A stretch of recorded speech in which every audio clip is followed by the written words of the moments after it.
Hello दोस्तों, मैं हूं विशाल और आप देख रहे हैं मेरा चैनल लाइफ इज क्लासिक। आज हम बात करेंगे 1965 में आई फिल्म गाइड के बारे में। फिल्म में राजू गाइड जेल से निकलकर सोचता है कि अगर वो घर जाएगा तो सब उसे चोर कहेंगे, इसलिए वो कहीं और ही निकल पड़ता है। वहाँ कौन है तेरा मुसाफिर। ये गाना, ये फिल्म सिर्फ एक फिल्म ही नहीं, पूरे जीवन की फिलॉसफी है। दम ले ले घड़ी भर, ये छैया पाएगा कहाँ। ज्यादा पानी की भगदौड़ में हम अपने आज को अच्छे से नहीं जी पाते हैं। कहते हैं ज्ञानी दुनिया है फानी। इस गाने की धुन एस.डी. बर्मन ने अपने पहले के कंपोज किए एक बंगाली गाने से लिए थे, दूर कौन पोरेबाशे। जमाने के बाद इस मंदिर के भाग जागे हैं। गांव का नाम रामपुरी है और मेरा भोला। इंग्लिश वर्जन की फिल्म में के.एन. सिंह थे, लेकिन उन्हें हिंदी वर्जन की फिल्म में नहीं लिया गया था। विजय आनंद को लगा था कि हिंदी वर्जन की फिल्म का रोल के.एन. सिंह पर सूट नहीं करता। एक जमाना था भोला कि मेरा इंसानियत पर से विश्वास उठ गया था कि जो प्यार एक पति से मिल सकता है वो 100 सौतेले भाई या 500 सौतेली भाभियां भी नहीं दे सकती।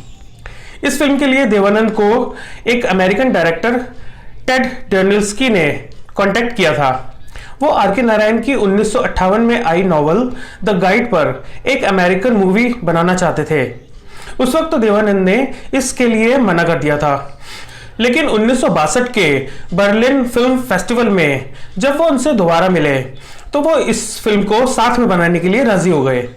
देवानंद ने फिर ये नॉवल पढ़ी और बक को कांटेक्ट किया, जिन्होंने इस फिल्म की इंग्लिश वर्जन की स्टोरी और स्क्रीन प्ले लिखा था। उन्होंने इस प्रोजेक्ट को डिस्कस करने के लिए देवानंद को यूएस बुलाया। उसके बाद उन्होंने नारायण से उनके नॉवल पर फिल्म बनाने के राइट्स के लिए बात की। पूर्णमिदा है पूर्णमिदम पूर्णात् पूर्णमुदच्यते। नहीं समझे? संस्कृत आती हो तब ना। Don't laugh like two big fools. You're a couple of crackpots. नहीं समझे पंडित जी?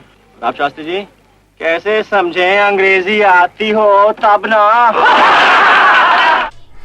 राजू की माँ और रोजी राजू को जेल से लेने आते हैं, लेकिन उन्हें पता लगता है कि वो 6 महीने पहले ही छूट चुका है। राजू की माँ के पूछने पर रोजी बताती है कि उसकी माँ एक देवदासी थी।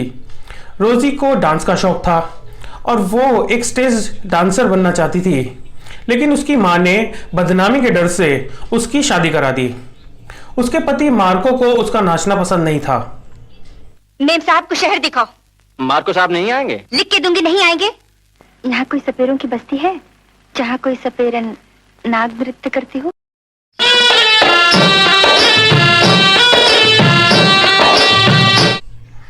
रोजी सपेरन का नाच देखने आती है, लेकिन अपने आप को नाचने से नहीं रोक पाती। नाचने का उसका शौक पूरा ना होने के गुस्से में वो काफी गुस्से में नाचती है। उसका नाच देख के सपेरन भी घबरा जाती है और सब लोग हैरान हो जाते हैं। ये डांस सीक्वेंस काफी फेमस हुआ था, लोगों और क्रिटिक्स सबको पसंद आया था। इसमें कई काफी लंबे शॉट्स हैं जो वहीदा रहमान ने नाचे हैं। इससे पता लगता है कि वो कितनी अच्छी डांसर हैं। शर्त लगाते हो राजू? जी। मैं कहता हूँ यहीं कहीं आसपास कम से कम एक गुफा और होनी चाहिए। रोजी मेम साहब दरवाजा खोलिए, मिस्टर मार्को से संदेशा लाया हूँ आपके लिए। 4-4 घंटे के बाद कॉफी के साथ गोली खिलाते रहना।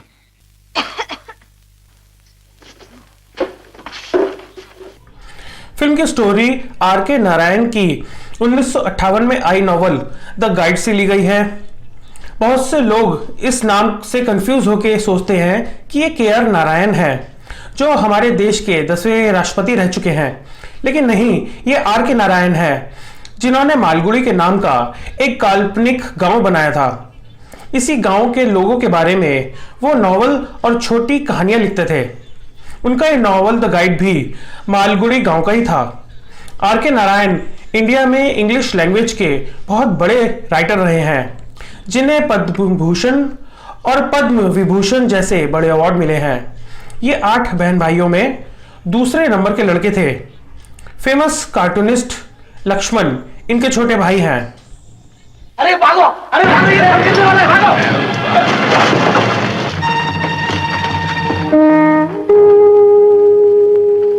मैं हैरान हूं की ये गुफाएं आज तक दुनिया की निगाह से कैसे छुपी रह गई।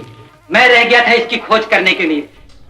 पहले इस फिल्म को चेतन आनंद डायरेक्ट कर रहे थे। टाइम बचाने के लिए फिल्म का इंग्लिश और हिंदी वर्जन साथ साथ शूट किया जा रहा था, लेकिन स्क्रिप्ट को लेकर मतभेद होने लगे और बढ़ते गए, इसलिए हिंदी वर्जन की शूटिंग रोक दी गई। चेतन आनंद फिर हकीकत फिल्म को डायरेक्ट करने में बिजी हो गए। देवानंद के जेल से बाहर निकलने के शॉट्स चेतन आनंद के डायरेक्ट किए हुए हैं। नहीं कह सकता गुफाओं में कितने दिन लग जाएं। घर जाना चाहो तो चली जाना। यहाँ कहीं घुंघरू मिलेंगे? घुंघरू क्यों नहीं?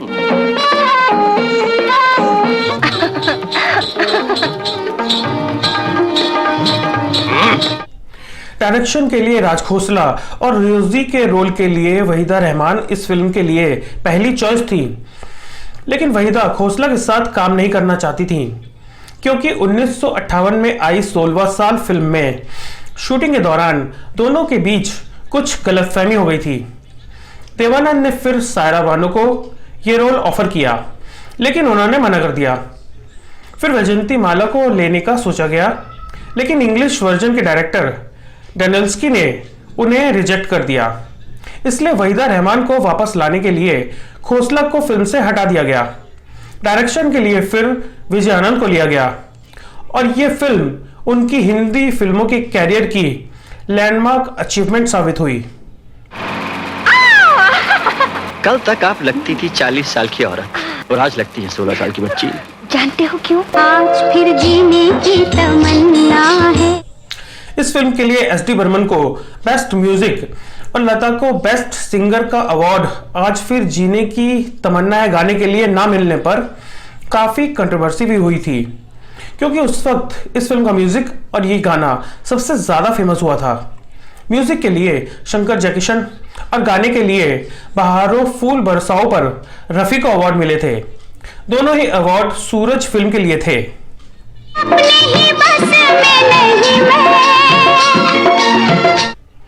आज फिर जीने की तमन्ना है ये गाना जब रिकॉर्ड हो रहा था तब ये देवानंद को पसंद नहीं आया था। उनके भाई विजयानंद ने कहा कि गाना शूट करते हैं, उसके बाद भी अगर पसंद नहीं आया तो फिर उसे हटा देंगे। जब इस गाने की शूटिंग पूरी हो चुकी थी तो देवानंद इस गाने को फिल्म में रखने के लिए मान गए थे। यह गाना राजस्थान के एक शहर चित्तौड़ किले में शूट किया गया था।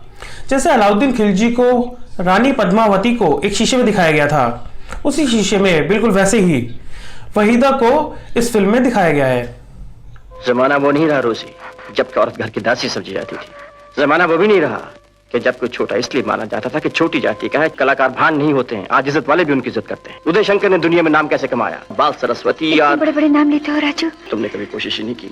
अगर हिम्मत है, हुनर है, लगन है, शौक है तो जो कुछ नामुमकिन है मेरे सामने आए। रोजी और मार्को का झगड़ा हो जाता है। रोजी मार्को को छोड़ देती है और राजू के पास सहारा मांगने जाती है। तुमने चिंगारी क्या दिखा दी? मैंने आशियां फूंक डाला। रोजी मैं तुम्हारे लिए सपने देखना चाहता हूँ, उन सपनों को रूप देना चाहता हूँ, मुझे इजाजत दो। तेरे मेरे सपने। फिल्म के सभी गाने एक से बढ़कर एक हैं जो दिल को छूते हैं। पहले की फिल्मों में क्या जानदार म्यूजिक होता था। गाना सुनने वाला इमोशनल हुए बिना नहीं रह सकता था।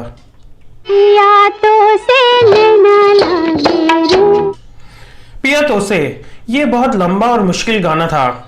विजयानंद ने एस डी बर्मन को राय दी थी कि वो इसे एक गाना नहीं बल्कि कुछ छोटे छोटे गाने सोच के कंपोज करें, क्योंकि वो उन्हें अलग अलग तरीके से ही शूट करेंगे।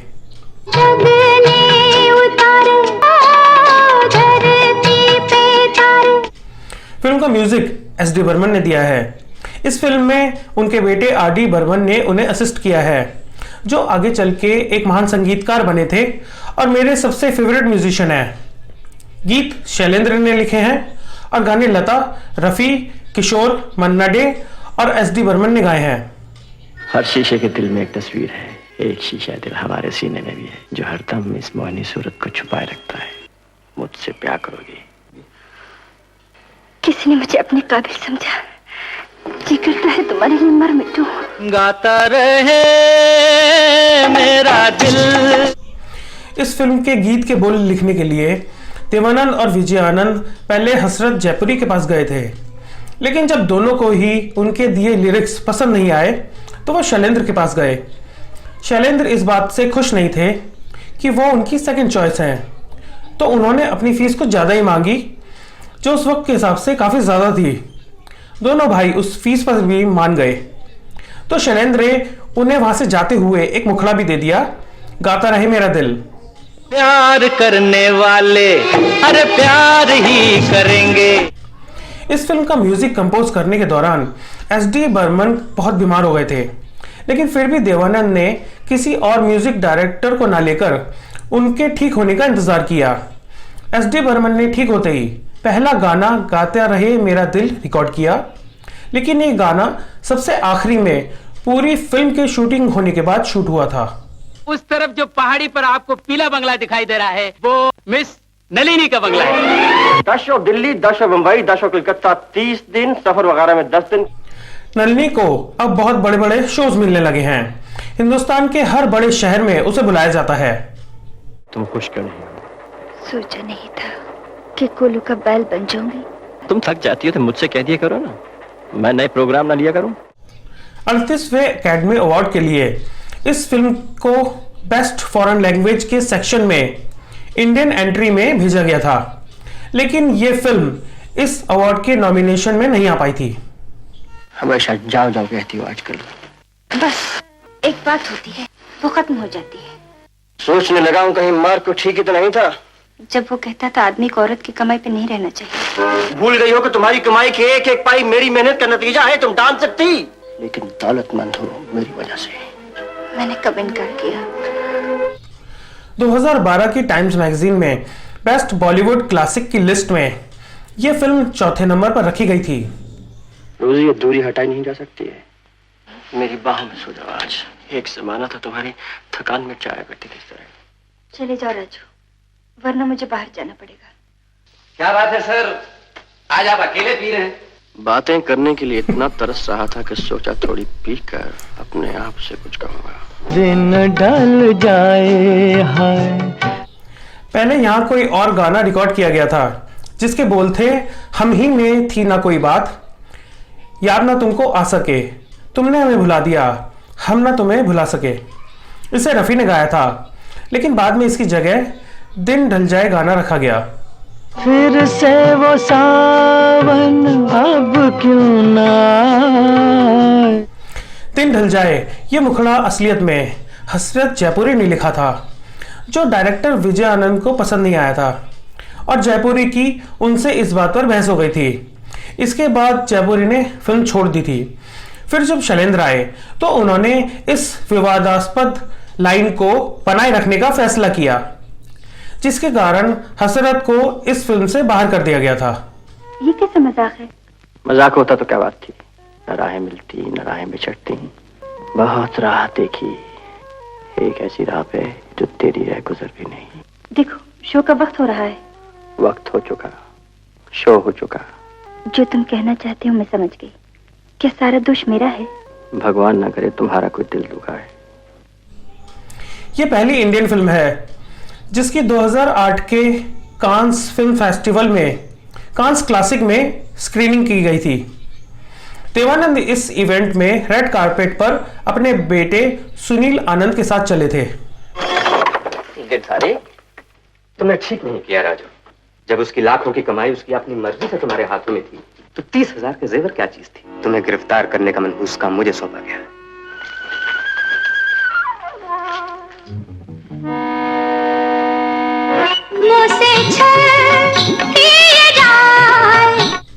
मुझसे छल इस गाने में तबला पंडित शिव कुमार शर्मा ने बजाया है, जिन्होंने अपना कैरियर तबला बजाने से शुरू किया था, लेकिन बाद में वो संतूर बजाने लगे थे। आर.डी. बर्मन ने उन्हें इस गाने में तबला बजाने के लिए राजी किया था। उन्होंने इस गाने के अलावा कभी किसी गाने के लिए तबला नहीं बजाया। बाद में शास्त्रीय संगीत में पंडित शिव कुमार शर्मा का काफी नाम हुआ था।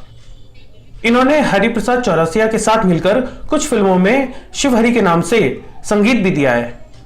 मन का है बैरी शाला, सैया बेईमान।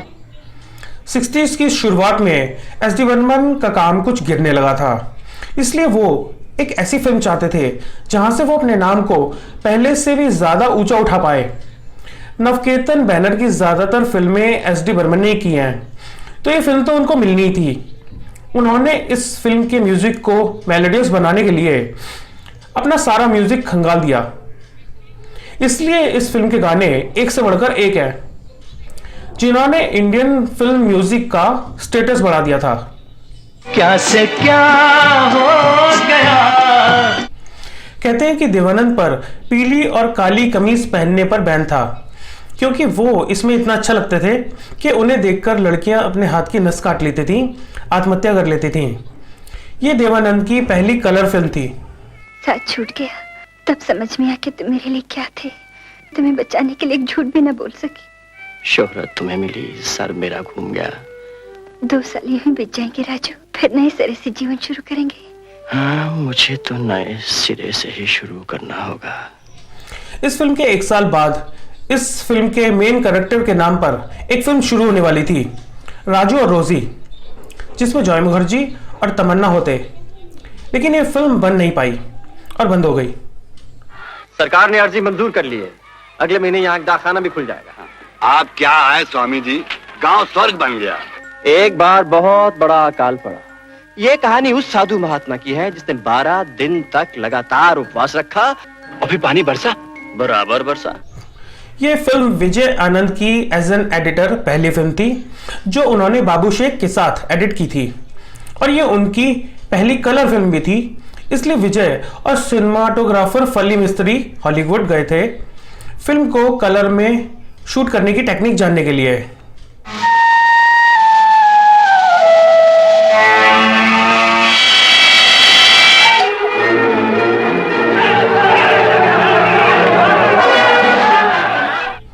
इस फिल्म की कहानी के लेखक आर.के. नारायण ने देव और विजय आनंद को बताया था कि वो कैसे एक रियल इवेंट से इस नॉवल द गाइड की कहानी को लिखने को प्रेरित हुए थे।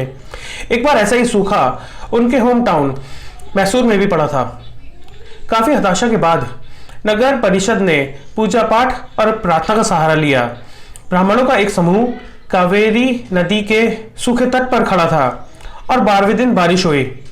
लेखक ने इसे एक लव स्टोरी के साथ मिलाकर अपने नॉवल की कहानी लिखी। खाना भैया जख्मी, बहुत लोग जख्मी हुए और होंगे आज रात।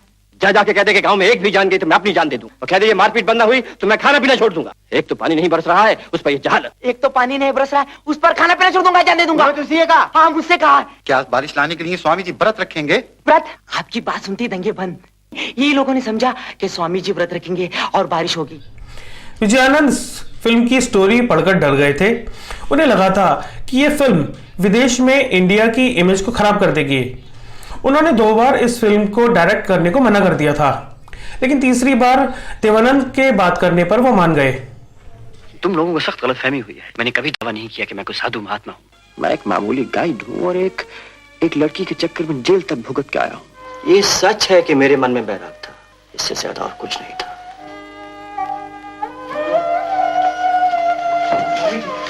वाल्मीकि जी डाके मारते मारते महर्षि बन गए। मेरा विश्वास और भी दृढ़ हो गया है कि 12 दिन के तप से पवित्र होने के बाद आपकी आत्मा से जो पुकार निकलेगी वो आसमान का सीना फाड़ कर रख देगी। 14वें फिल्म फेयर अवार्ड में यह फिल्म 9 नॉमिनेशन में सेलेक्ट हुई थी और फिल्म 7 अवार्ड जीतकर उस साल की सबसे ज्यादा अवार्ड लेने वाली फिल्म बनी, और पहली ऐसी फिल्म थी जिसने 4 बड़े अवार्ड जीते थे: best film, best director, best actor और बेस्ट एक्ट्रेस। श्यामा में दे पानी दे, छाया दे रे तो रामा मेघ दे। अल्लाह मेघ दे ये गाना बंगाली लोकगीत से लिया गया था जो एक बांग्लादेशी गायक अब्बासुद्दीन अहमद ने गाया था। इस गाने को रिक्रिएट करके 1984 में आई फिल्म शराबी का गाना दे दे प्यार दे बनाया गया था। बढ़ते चलो भाई, बढ़ते चलो। स्वामी जी को तंग मत करो बहन, यहीं से प्रणाम कर लो। 6 दिन से उपवास कर रहे हैं हम लोगों के लिए, पानी तक नहीं छुआ। थोड़ा सब्र से काम लो। भोला, मैंने कितनी बार तुमसे कहा कि मेरे कोई पावना छुए। माँ राजू, मेरा बेटा। एस.डी. बर्मन ने ही इस फिल्म के इंग्लिश वर्जन का बैकग्राउंड म्यूजिक दिया था। और फली मिस्त्री इंग्लिश और हिंदी दोनों वर्जन के सिनेमाटोग्राफर थे। राजू, राजू, जहाँ अपने आप सर झुक जाते हैं उस पत्थर को भी भगवान का रूप मान लिया जाता है, और जिस आदमी के दर्शन से परमात्मा में भक्ति जागे वो महात्मा कहलाता है। उसका नाम ले और जो सौंपा गया है उस काम को करता रहे। इस फिल्म के प्रीमियर पर पूरी फिल्म इंडस्ट्री थी, सब हैरान हो गए थे इस फिल्म की एकदम अलग स्टोरी को देखकर। कोई भी डायरेक्टर विजय आनंद के पास उन्हें बधाई देने के लिए नहीं गया, जिससे उन्हें काफी दुख हुआ था। फिल्म शुरू में हाउसफुल गई थी, लेकिन फिर कई जगह गिरावट आने लगी क्योंकि लोगों को एंड समझ नहीं आया था। धीरे धीरे फिल्म ने फिर से पिकअप किया जब लोगों को एंड समझ आ गया।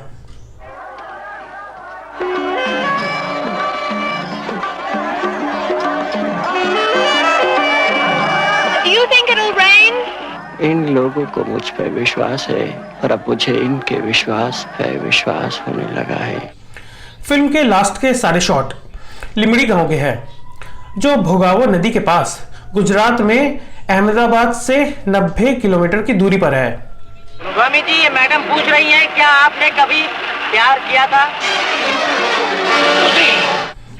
इस फिल्म के यूएस वर्जन में टीवी रिपोर्टर का थोड़ा बड़ा रोल है, और इस वर्जन में एक सीक्वेंस दिल्ली के यूएस एम्बेसी में भी शूट हुए हैं।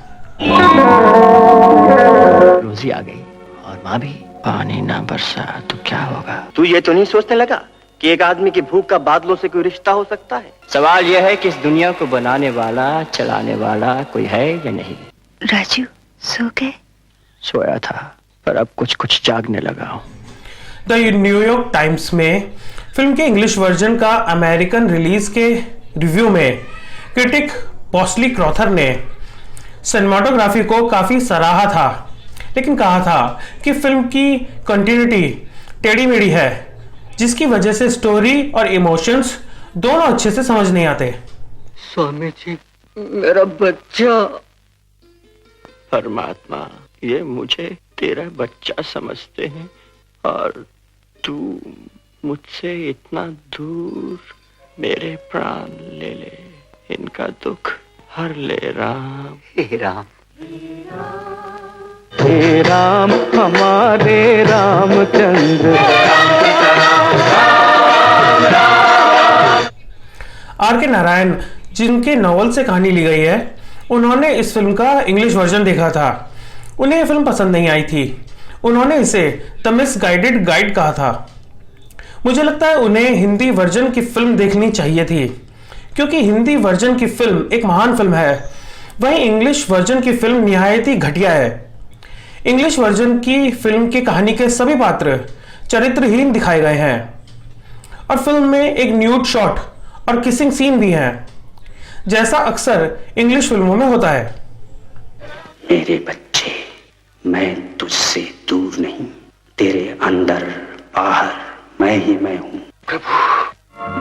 आज मैं कितनी आजादी महसूस कर रहा हूँ। लगता है आज हर इच्छा पूरी होगी, पर मजा देखो, आज कोई इच्छा ही नहीं रही। जीने की इच्छा तो ना जाने दो।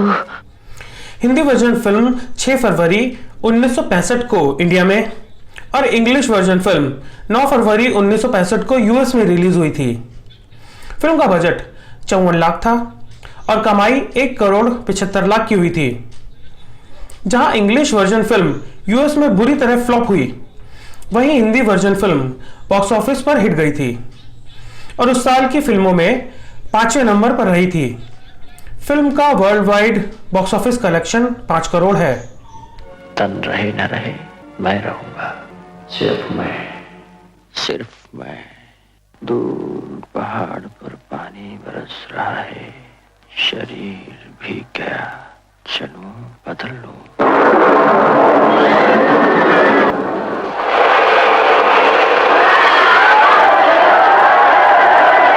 राजू, तुम्हारा व्रत सफल हो गया। चोरों की बारिश हो रही है। राजू उठो, राजू। राजू!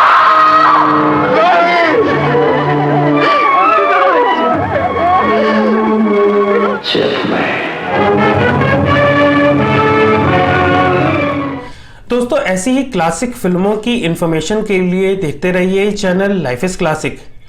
तो मिलते हैं अगले वीडियो के साथ। Bye and take care. Life is classic channel को सब्सक्राइब करें और बेल आइकॉन को क्लिक करें।